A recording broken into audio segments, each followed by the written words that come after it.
Hey guys, in today's video I'm going to be doing a part 2 to my original tips and tricks video. Once again, it is aimed more towards newer players, but if you've been playing for a long time, stick around and there might just be one of them that you might not know. Timestamps, as always, are in the description, and if you haven't seen the part 1, I'd recommend checking that out as there's some pretty good tips in there. Without further ado, let's jump straight into it. When countering the cargo ship, you can jump onto the rudder blade at the stern of the ship and place ladders to get up. You can also place ladders across all of the ship.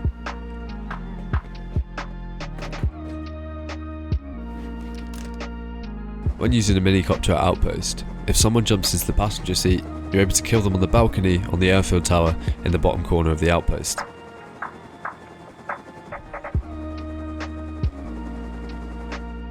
While resing a teammate, you can do almost anything.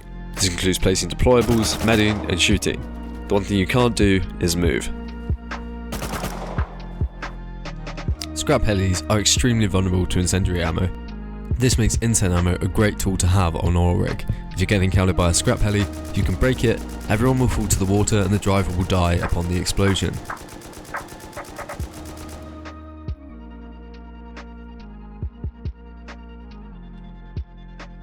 An AK loaded with Incen ammo can triple headshot someone in heavy plate armor. This is 7 bullets less than what it takes with regular 5.56. A hit to the head does 34 damage, a hit to the body does 25, and a hit to the legs does 14.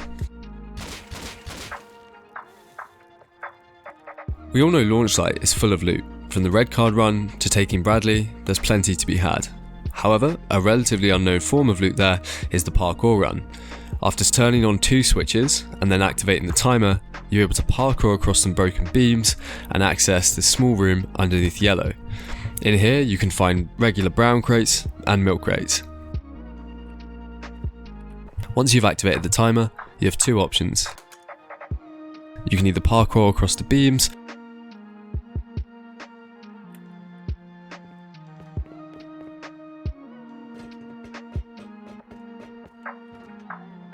or drop through the circular bit and jump down to the balcony. This can be a great form of early game loot, as no cards are required for the run.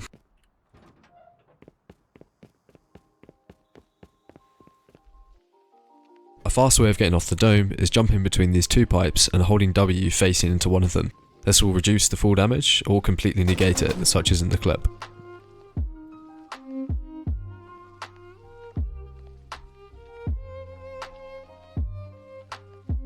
If you're ever running low on cloth, a great trade at Outpost is 40 scrap for the combat gloves. After getting them, recycle them and it will give you a total of 200 cloth. So 40 scrap for 200 cloth. Pretty decent.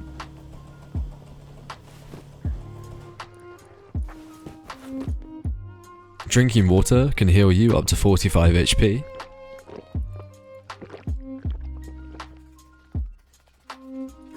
As well as this, water jugs can be recycled for 50 scrap, and you can transfer water by dragging it between the 2 containers.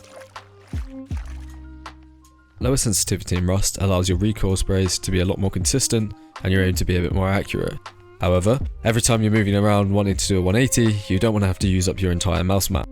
With the command on screen, you're able to have a variable sensitivity. This means you can have a higher sensitivity when out of scope and a lower one when you ADS. The first value in the command is the sensitivity for outside of scope. The second one is for ADS. I hope you guys enjoyed those tips, potentially learned something new, and I just want to say a big thank you to all of the support after the first tips and tricks video. If this is something you guys enjoy, I'm considering doing a monument guides like series where I break down each monument and little peak spots and how to do the runs, etc. If that's something you'd be interested in, let me know down below. Cheers.